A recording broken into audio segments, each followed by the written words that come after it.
다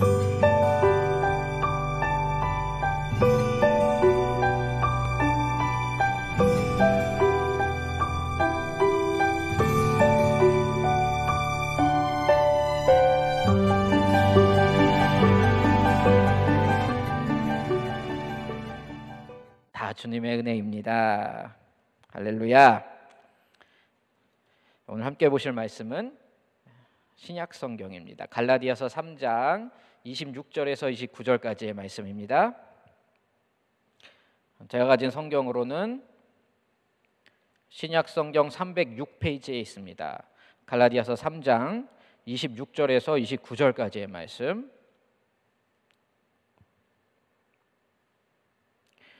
다 찾으신 줄로 알고 우리 3장 26절부터 29절까지 우리 4절이니까 한 목소리로 함께 읽겠습니다. 시작. 너희가 다 믿음으로 말미암아 그리스도 예수 안에서 하나님의 아들이 되었으니 누구든지 그리스도와 합하기 위하여 세례를 받은 자는 그리스도로 옷 입었느니라. 너희는 유대인이나 헬라인이나 종이나 자유인이나 남자나 여자나 다 그리스도 예수 안에서 하나이니라. 너희가 그리스도의 것이면 곧 아브라함의 자손이요 약속대로 유업을 이을 자니라. 아멘. 할렐루야. 오늘 우리가 보시는 성경 갈라디아서는 아주 격정적인 서신이에요. 바울의 그 마음 상태가 그대로 드러나 있습니다. 그런 면에서 로마서랑 비교가 좀 됩니다. 로마서는 굉장히 느낌이 어떠냐면은 냉철하고 논증적인 서신이에요. 태국어로 하자면은 짜이엔예난 그런 서신인데 반해 같은 교리 서신이라 하더라도 이 갈라디아서는 굉장히 짜이런한 이런 느낌이에요. 바울의 뜨거운 마음이 잘 드러나 있는 서신입니다.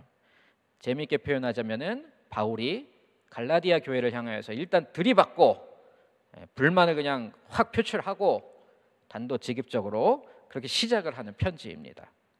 왜냐하면 바울이 갈라디아 교회에 아주 좀 굉장히 마음에 안 드는 불만이 좀 있었어요. 그래서 씩씩대면서 인사한 다음에 바로 본론으로 이렇게 들어가는 것을 볼 수가 있습니다. 바울이 씩씩대는 게 어디 나와 있죠?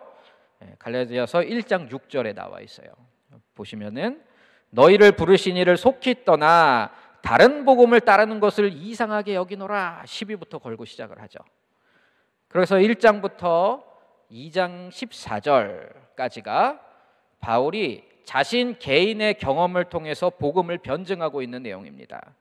이 부분을 간단하게 정리하자면은 첫째는 자신이 받은 복음이 하나님이 주신 복음이라는 것을 아주 강력하게 주장을 합니다. 왜냐하면 이 당시에 2000년 전에는 누구든지 오직 예수님을 믿기만 하면 오직 믿음으로 구원을 받는다라는 이 교리가 지금처럼 그렇게 일반적인 교리가 아니었습니다. 생소한 교리였어요. 그러니까 이 교리를 전한 바울은 가는 곳마다 공격을 받게 되는 거예요. 누구에게 공격을 받았을까요? 유대주의자들에게 공격을 받았습니다. 그리스도인으로 개종을 하였기는 한데 아직 유대교의 사고방식으로 예수를 믿는 그 사람들이 바로 유대주의자들입니다. 갈라디아서가 쓰여질 당시는 우리가 사도행전 15장에 기록된 예루살렘 공의회가 열리기 전이라 이렇게 추측이 됩니다. 아직 이신칭의 교리에 대한 이 교회의 공식적인 결정, 공증이 없었단 말이에요. 그러니까 바울이 가는 데마다 강력하게 주장할 수밖에 없었던 것이 무엇이냐? 이 복음은 내가 만들어낸 게 아니다. 이 교리는 내가 만든 거 아니다. 사람이 만든 게 아니다. 이 복음은 누가 주셨다? 하나님이 주셨다. 구약부터 있었던 교리다. 이것을 아주 강력하게 주장하면서 다니는 겁니다. 그리고 둘째는 자신의 사도권을 또 변증을 합니다. 나 사도 맞다. 이렇게 하고 다니는 거죠. 이건 무엇을 위해서일까요? 사도로 좀 인정받으면은 대우도 받고 누가 밥도 많이 사주고 어디 가는 데마다 막 어깨 펴고 다니고 이러고 싶어서 바울이 사도권을 자꾸 인정해달라고 그러는 것일까요? 그게 아니라 자신이 전하고 있는 이 복음의 권위를 위해서 그러는 것입니다. 바울의 사도권이 흔들려 버리면은 뭐까지 흔들려 버립니까? 이 바울이 전하는 이 복음의 권위도 흔들려 버리는 것이에요. 그래서 바울은 부득불 내가 사도 맞다 이것을 변호하고 주장하는 것입니다. 이 사도권을 변호하기 위해서 바울이 두 가지의 권위를 가져다가 이렇게 변증을 합니다. 첫 번째는 신적 권위예요. 예수님께서 나를 사도로 인정하셨다 이것을 주장하는 것이죠. 이것은 수직적 권위로부터의 인정이다 이렇게 말씀을 드릴 수가 있어요. 두 번째로는 다른 사도들 즉 수평적 권위로부터의 인정을 설명하고 있습니다. 뭐 기둥과 같은 게바도 만났고 야고보도 만났고 요한도 만나서 우리가 교제했고 이거를 다 서로 이렇게 인정하고 나를 인정해줬다 이것을 얘기하고 있습니다. 지금 말씀드린 두 가지 권위, 하나님으로부터 받은 수직적인 권위 그리고 교회로부터 받은 수평적 권위를 근거로 하여 나는 사도가 맞다. 그러니까 내가 전하고 있는 이 복음도 하나님이 주신 복음이 맞다. 이 얘기를 2장 10절까지 바울이 전개를 합니다. 자, 그 다음에 2장 10절 이후를 보시면은 잠깐 사도 베드로를 책망하는 그 얘기를 하지요. 자칫 잘못 보면은 바울이 교회 내에서 내가 사도 베드로보다 더 잘난 사람이야, 더 내가 인정받는 사람이야 이런 걸 막 드러내고 싶어서 이 얘기를 썼나 이렇게 볼 수도 있겠지만은 그게 아니라 이 그리스도의 도 복음 앞에서는 베드로와 같이 영향력 있는 교회 리더라 할지라도 베드로가 아니라 그 누구다 할지라도 이 복음의 교리 앞에서는 순복하고 따라야만 한다. 즉 교회 안에 있는 어떤 권위보다 어떤 사람보다 이 복음의 교리 하나님의 말씀이 더 높다. 권위가 있다. 이 메시지를 전달하고자 하는 것이에요. 거기까지가 2장 14절까지의 내용입니다. 그러면서 2장 15절부터는 이제 본격적으로 율법과 믿음의 변증을 하게 됩니다. 특히 유대인 개종자들을 향하여서 이방인이나 유대인이나 구원받는 도는 율법에 있지 아니하고 오직 믿음 안에 있다. 이 내용을 변증하는 거죠. 예를 들면 유대주의자를 향하여서 지금 바울이 이렇게 말하는 것입니다. 유대주의자들, 너희들이 이 믿음으로만 구원받는 복음이 내가 만든 거라고 사람이 만들어낸 거라고 주장을 하고 있지, 구원은 이스라엘에게만 있어 왔고 율법으로만 받아왔고 그리스도인들도 할례 받고 율법 지켜야만 구원이 유지된다고 주장을 하지, 정말 그럴까? 너희들 만약 구약에서도 믿음으로 구원받았다면 너희들 어떻게 할래? 하면서 그 증거로 구약에 있는 믿음의 사람들도 구약에 있는 우리 선조들도 믿음으로 구원받았다 이거를 증명해내기 위해서 한 인물을 소환해냅니다. 그 인물이 누굽니까? 모든 이스라엘 백성들의 조상 아브라함이에요. 그리고 3장에 넘어와서는 이제 구약에서 아브라함에게 주신 약속의 말씀 세 가지를 끄집어냅니다. 창세기에서 가져와요. 이것을 인용하면서 논리를 전개합니다. 바울이 정말 구약에 정통한 사람이다라는 것을 알 수가 있는 부분이에요. 그 당시 바울이 보고 있던 창세기하고 지금 이 시대에 우리가 갖고 있는 성경으로 보는 창세기는 100% 같다고 봐도 무방합니다. 그러므로 지금 우리도 바울의 논증을 따라서 한번 창세기 본문을 찾아볼 수 있을 것이에요. 그래서 이 바울의 논증을 따라가면서 한번 같이 보시도록 할게요. 성경을 몇 번 찾아보셔야 돼요. 자, 첫 번째 그 약속의 말씀은 뭐냐? 먼저 갈라디아서 3장 6절에 바울이 주장하고 있는 거예요. 보시죠. 3장 6절. 아브라함이 하나님을 믿음에 그것을 그에게 의로 정하셨다함과 같으니라. 자, 이것은 바울이 한 말이 아니죠. 창세기에 있는 말씀을 그대로 가져다가 인용한 것입니다. 이미 증거한 내용을 바울이 가져다가 그렇게 말하셨다함과 같으니라 이렇게 말을 하고 있는 것입니다. 어디서 갖고 왔는가? 창세기 15장 4절에서 6절 말씀에서 갖고 온 것이에요. 창세기 15장 4절부터 보시면은 여호와의 말씀이 그에게 임하여 이르시되 그 사람이, 여기서 그는 아브라함이죠. 그 사람이 내 상속자가 아니라 내 몸에서 날 자가 내 상속자가 되리라 하시고 그를 이끌고 아브라함을 이끌고 밖으로 나가 이르시되 하늘을 우러러 무뼈를 셀 수 있나 보라. 또 그에게 이르시되 내 자손이 이와 같으니라. 그 다음에 뭐라고 합니까? 아브라함이 여호와를 믿으니 여호와께서 이를 그의 의로 여기시고. 아브라함이 어떻게 어떻게 하나님으로부터 의롭다함을 얻게 되었는가? 자식을 하나님께 드려서, 일반적으로 그 당시에 유대인들이 믿고 있던 아브라함의 의의 근거입니다. 자식을 하나님께 드려서 그 행위와 정성 때문에, 아니 그건 믿음의 적용과 성장이었고, 그 전에 자식이 있기 전에 이미 하나님은 아브라함을 향하여 의롭다 말씀하셨다, 이걸 말하는 거죠. 언제? 구약이 말씀하기를 여호와를 믿으니 이 믿음을 그의 의로 여기셨다, 이 말을 하는 것입니다. 결론은 무엇입니까? 우리 조상 아브라함도 봐라, 믿음으로 구원받았다, 이 주장을 합니다. 이게 바울이 말하는 첫 번째 주장이었어요. 다음 두 번째는 3장 7절로 9절에 있는 주장이에요. 눈으로 보시죠. 그런즉 믿음으로 말미암은 자들은 아브라함의 자손인 줄 알지어다. 또 하나님이 이방을 믿음으로 말미암아 의로 정하실 것을 성경이 미리 알고 먼저 아브라함에게 복음을 전하되 모든 이방인이 너로 말미암아 복을 받으리라 하였느니라. 그러므로 믿음으로 말미암는 자는 믿음이 있는 아브라함과 함께 복을 받느니라. 자, 아브라함에게 무엇을 약속하셨던가? 바울이 말하기로는 모든 이방인이 아브라함으로 인하여서 복을 받을 것이다, 입니다. 이 역시 바울 개인의 주장이 아니라 구약 창세기에 기록된 말씀을 가져온 것이에요. 어딜까요? 창세기 17장 4절에서 5절 말씀이에요. 17장 4절에서 5절 말씀. 보라, 내 언약이 너와 함께 있으니 너는 여러 민족의 아버지가 될지라. 이제 후로는 내 이름을 아브라함이라 하지 아니하고 아브라함이라 하리니 이는 내가 너를 여러 민족의 아버지가 되게 함이니라. 하나님께서 아브라함을 갈대아 우르로부터 불러내시고 가나안으로 인도하신 것이 아브라함 한 사람만 구원해내고자 하신 그 목적 때문만이 아니라는 것이지요.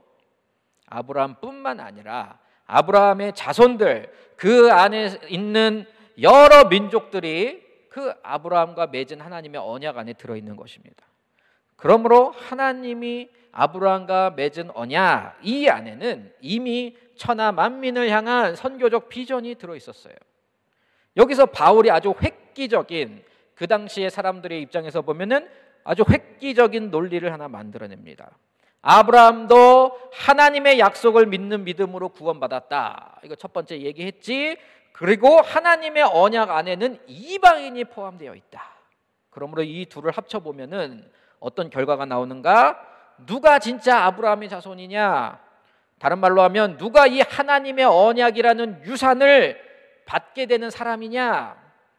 혈통 이스라엘이냐? 아니다, 이방인이 들어있지 않냐? 그렇다면 결론은 무엇입니까? 유대인이든 이방인이든 믿음 있는 자들이 진짜 아브라함의 자손이다, 다시 말해서 언약의 상속자다, 이 주장이 바울의 두 번째 주장이에요. 그리고 마지막 세 번째는 이 약속이 지금 이미 한 인물을 통해서 성취가 됐다, 이것을 말하는데요. 바로 갈라디아서 3장 16절의 말씀입니다. 이 약속들은 아브라함과 그 자손에게 말씀하신 것인데 여럿을 가리켜 그 자손들이라 하지 아니하시고 오직 한 사람을 가리켜 내 자손이라 하셨으니 곧 그리스도라. 이 말씀 역시 바울이 만들어낸 말이 아니라 구약 성경에 있는 것을 바울이 지금 갖고 온 말입니다. 창세기 22장 17절로 18절의 말씀이에요. 22장 17절로 18절 말씀. 내가 내게 큰 복을 주고 내 씨가 크게 번성하여 하늘의 별과 같고 바다의 모래와 같게 하리니 내 씨가 그 대적의 성문을 차지하리라. 천하 만민이 믿음으로 복을 받게 되는데 무엇을 통하여 복을 받는가? 방금 읽은 창세기 22장 18절에 의하면 이 씨로 말미암아 구원을, 복을 받게 된다는 것이에요. 이 씨가 히브리어로는 제라라고 사용을 합니다. 제라라고 써 있어요. 이게 70인역 성경, 이 70인역 성경은 뭐냐면은 이 신약 시대에는 저 디아스포라 유대인들이 많이 있었잖아요. 이 사람들이 히브리어 아람어를 읽을 수가 없는 거예요. 외국에 살다 보니까. 우리 애들도, 여기서 사는 우리 애들도 한국말 잘 못 읽는 애들 있잖아요. 그런 사람들을 위하여서 헬라어로 번역을 합니다. 구약 성경을. 최초 번역본이에요. 그러니까는 헬라어로 된 구약 성경, 최초 번역 성경, 그게 70인역 성경 또는 septuagin트 이렇게 얘기를 합니다. 신약에서 사도들이 성경을 쓰면서 구약을 인용할 때 주로 썼던 성경 버전이 바로 이 70인역 성경이었어요. 이 70인역에서 시, 히브리어로 제라라고 돼 있는 이 단어를 헬라어로 번역을 어떻게 해놓았는가 하면은 스페르마라는 그리스어 헬라어로 번역을 했습니다. 이게 어디에 나오는가 하면은 방금 보셨던 갈라디아서 3장 16절에 자손이란 단어가 나오죠. 이게 바로 스페르마입니다. 그러니까는 원래는 창세기 22장 18절에 있던 그 씨하고 갈라디아서 3장 16절에 나오는 자손은 같은 말이에요. 사실은 단어를 똑같이 사용해 줬으면은 더 좋았을 법했습니다. 그러면서 바울이 16절에서 계속 주장을 합니다. 창세기에서 이 씨 또는 자손이라고 번역되는 이 단어가 복수로 안 쓰이고 단수로 쓰여 있지 않느냐? 그러므로 이는 분명 어떤 한 사람을 지칭하는 것이다. 후손 한 명을 지칭하는 것이다. 이 말을 하고 있는 것입니다. 자, 그러므로 이 바울이 편지를 쓰던 1세기를 기준으로 해서 바울 기준으로 해서 약 2000여 년 전 하나님이 아브라함에게 약속해 주셨던 그 씨, 그 자손이 오늘날 누구라는 것이에요? 바로 예수 그리스도다. 갈라디아서 3장을 통해 바울은 여기까지 내용을 전개합니다. 자, 이제 정리를 해볼까요? 바울이 구약 아브라함에 대한 말씀을 가지고 전개한 논리 3가지입니다. 첫 번째, 아브라함도 믿음으로 의롭다함을 얻었다. 두 번째, 유대인이든 이방인이든 오직 믿음으로 아브라함의 자손이 된다. 혈통 이스라엘이 아브라함의 자손이 아니다. 세 번째, 아브라함의 씨 자손 중에 한 사람을 통해서 이 언약이 성취될 것은 성취되는데 이미 성취되었고 그분이 바로 예수 그리스도다. 여기까지가 갈라디아서 3장 18절까지의 말씀입니다. 그러면 율법은 뭐냐? 하나님이 아브라함하고 언약했다면서 왜 또 율법은 못하러 주셨냐? 이 얘기를 하고 있는 게 3장 19절부터 25절까지에 있는 내용이에요. 자, 그 후에 드디어 이제 오늘 우리가 읽은 본문 26절이 등장을 합니다. 아니, 왜 이렇게 선교사님 본문만 설교하시지 말이야? 왜 앞에서부터 장황하게 머리 아프게 창세기까지 날아갔다 옵니까? 율법은 뭐고 언약은 뭐고 복음은 뭐고 아브라함도 나왔다가 바울도 나왔다가 정신이 하나도 없네요. 그렇지요? 근데 지금 이 시대에 이 얘기를 듣고 있는 우리도 정신이 없겠지만은 이 얘기를 듣고 있었던 1세기의 유대인의 입장을 한번 생각해 보세요. 그 사람들은 정신이 없는 정도가 아니라 아주 전 존재가 뒤집어지고 무너져 내리는 요새 말로 하면 소위 멘붕 상태가 찾아온 것입니다. 왜지요? 갖고 있던 모든 세계관, 가치관이 완전히 다 무너지고 뒤바뀌어 버리기 때문이에요. 일단 구약 시대에도 복음을 믿음으로 구원을 받는다 했었지요. 거기다가 우리 유대인만이 아니라 우리 유대인만이 아브라함의 자손이라고 그렇게 굳게 믿고 있었는데 아니라는 거잖아요. 믿음 없으면은 혈통이 어떻든 간 율법이 있든 간에 제사가 있든 간에 다 헛것이다 이 말을 하고 있는 거잖아요. 그리고 마지막이 제일 셌죠. 뭐예요? 아브라함의 자손 메시아가 이미 왔다는 것이에요. 약속이 2000년 만에 이미 성취가 되었다는 것입니다. 문제는 뭐지요? 우리들 손으로 십자가에 못 박아 죽여버렸어요. 유대인의 입장에서 보면은 이거는 도저히 받아들이기가 너무 힘든 얘기예요. 세상이 뒤집어지는 얘기입니다. 그러니까 유대인들이 바울만 나타났다 하면은 이런 얘기를 해대니까는 어떻게 하려고 그래요? 잡아서 죽이려고 합니다. 사도행전을 보시면은 바울을 죽이기 위한 특공대까지 조직이 되는 것을 보실 수가 있어요. 내가 바울을 잡아 죽이기 전까지는 내가 먹지도 않고 자지도 아니하겠노라 이러면서 바울을 죽이기로 결단하는 사람들도 나옵니다. 그래서 마지막으로 26절로 29절의 구절이 이 앞에 나와 있는 모든 내용을 정리하면서 이제 갈라디아 교회를 향하여 이 내용을 가지고 적용해주고 있는 내용이에요. 여러분들은 이 짧은 시간에 갈라디아서 전체 중에 절반을 다 정리하셨습니다. 축하드립니다. 그리고 더불어서 이 26절로 29절 말씀은 갈라디아 교회뿐만 아니라 이 시대의 모든 교회들에게도 적용시켜 주시는 성령님의 말씀인 줄로 믿으시기를 바랍니다. 그러면 지금부터 그 내용을 한번 살펴보도록 하겠습니다. 성경을 보시지요. 26절. 교회는 어떤 이들의 모임인가? 첫째는 믿음으로 말미암아 그리스도 안에서 하나님의 자녀가 된 자들의 공동체입니다. 아멘. 특별히 여기서 예수 안에서란 표현이 나오고 있어요. 그렇지요? 갈라디아서에 나오는 문장 법칙 중 하나입니다. 안에서가 나오면은 긍정적인 표현이에요. 예수 안에서, 복음 안에서 항상 이렇게 표현을 합니다. 이 안에서가 왜 중요하냐?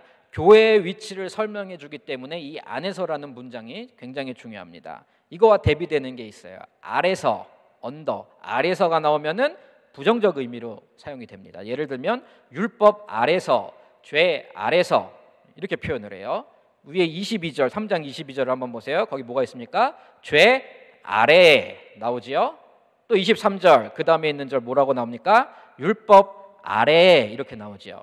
그래서 안에서 아래서를 구분을 해서 씁니다. 바울이 어떤 지배하고 속박하고 그런 이미지를 주기 위해서 아마 아래서란 이 단어를 쓴 것 같아요. 바울이 의도적으로 이렇게 구분을 해서 사용을 하고 있는 것을 볼 수가 있어요. 그런데 지금 우리는 어떤 상태라는 것이에요? 아래서가 아니고 예수 안에 있는 상태라는 것입니다. 아브라함이 믿음으로 의롭다함을 받은 그것과 똑같이 지금 기준으로 우리가 치자면은 4,000년 전과 변함이 없이 믿음으로 예수 안에서 하나님의 자녀가 된 신분입니다. 27절 또한 교회는 그리스도와 합하기 위해 세례받은 자들의 모임이다 이렇게 말을 합니다. 이건 비단 눈에 보이는 세례 의식만을 의미하는 것이 아닐 것입니다. 더 본질적인 의미로는 우리가 예수를 믿을 때 우리 안에 거하게 되시는 성령의 세례, 그 성령의 내주하심을 말하는 것입니다. 또한 그 뒤에 재미있는 표현이 나오죠. 27절 하반절을 보세요. 그리스도로 옷 입었다라는 그런 표현이 나오죠. 옷 입었느니라. 이 옷 입었다라는 그림을 예수님도 천국 비유에서 한번 사용을 하셨고 바울도 다른 서신서에서 한 번 더 사용을 합니다. 바로 에베소서 4장 22절로 24절의 말씀에 나와요. 잘 아시는 말씀일 것입니다. 제가 읽어볼게요.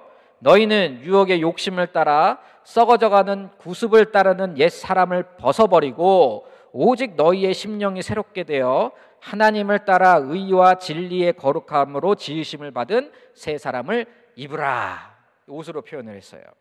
오늘 27절에 나오는 그리스도로 옷 입었다 과거 완료형 이런 이 표현과 에베소서 4장에 나오는 새 사람을 입으라 현재형 명령형이죠. 이 구절을 합해 보면은 우리가 다음과 같은 적용을 우리가 얻어낼 수가 있습니다. 이 갈라디아서 3장이 말하는 것은 그리스도로 옷 입었다라는 이 말은 우리의 신분이요 상태를 말해줍니다. 이미 그리스도로 옷 입혀진 상태란 것이죠. 그리스도란 겉옷을 입었습니다. 그러면서 내가 그리스도로 옷 입혀졌다 이것을 굳게 믿고 있는 사람들은 어떻게 살아간다는 것이에요? 에베소서 4장 말씀과 같이 썩어져가는 옛사람을 벗어버리고 심령이 새롭게 되어 하나님을 따라 의와 진리와 거룩함으로 지으심을 받는 삶, 다른 말로 새 사람을 입는 생활을 지속해 나간다는 것입니다. 의지와 행동이 포함된 믿음입니다. 겉옷만이 아니라 속 사람까지 바뀌어가는 것, 바로 이것이 교회 안에서 그리스도로 옷 입은 자들에게서 나타나야 할 모습인 줄로 믿습니다. 28절 또 교회는 어떠한 곳인가? 유대인이나 헬라인이나 종이나 자유인이나 남자나 여자나 다 그리스도 예수 안에서 하나 되는 곳이 바로 이 교회 공동체입니다. 왜 하나가 될까요? 교회 오면 좀 착해지니까? 하나님 앞이라서 좀 성질 좀 죽이니까? 갈라디아서 3장 본문에 의하면 그런 뜻이 아니지요. 같은 언약을 받은 아브라함의 한 자손이기 때문에 그렇습니다. 이 언약이 누구를 통해서 성취가 되었습니까? 예수 그리스도입니다. 그래서 28절에서 말하는 것입니다. 예수 그리스도 안에서, 다시 안에서가 나왔죠. 너희는 하나이니라.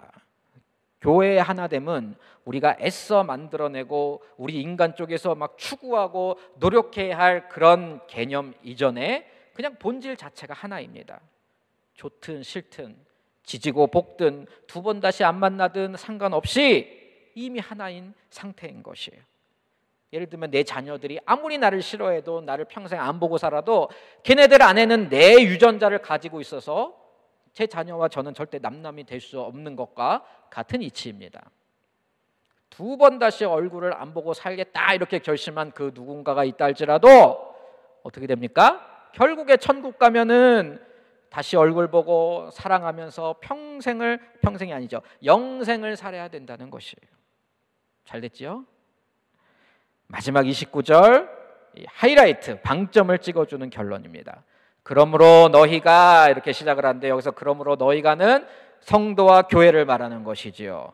우리가 그리스도의 것이라면, 우리가 교회라면 당연히 자연스럽게 이 아브라함의 자손이다라는 것입니다. 그리고 아브라함의 자손이란 뜻은 지금까지 정리한 바에 의하면 당연히 어떤 의미가 따라옵니까? 약속대로 아브라함의 그 유업을 받게 될 자라는 것입니다. 4000년 전 아브라함의 언약이 바로 내 언약이 되는 것입니다. 이 교회의 언약이 되어지고 있는 것입니다. 믿으십니까? 아멘. 그래서 29절의 마지막을 보시면은 약속대로 유업을 이을 자니라. 교회를 향해서 이 말을 하고 있는 것이죠.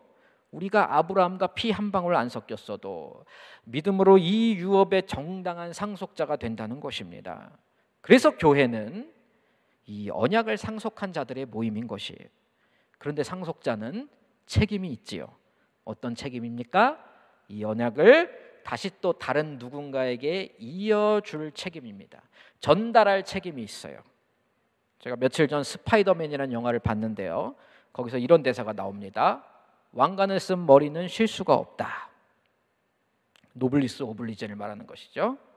받은 것에 대해서는 정당한 책임이 있다는 것입니다. 어떤 책임이라고요? 우리가 보는 우리말 성경대로 하면은 이 언약을 이어줄 책임이 있다고 하는 것입니다.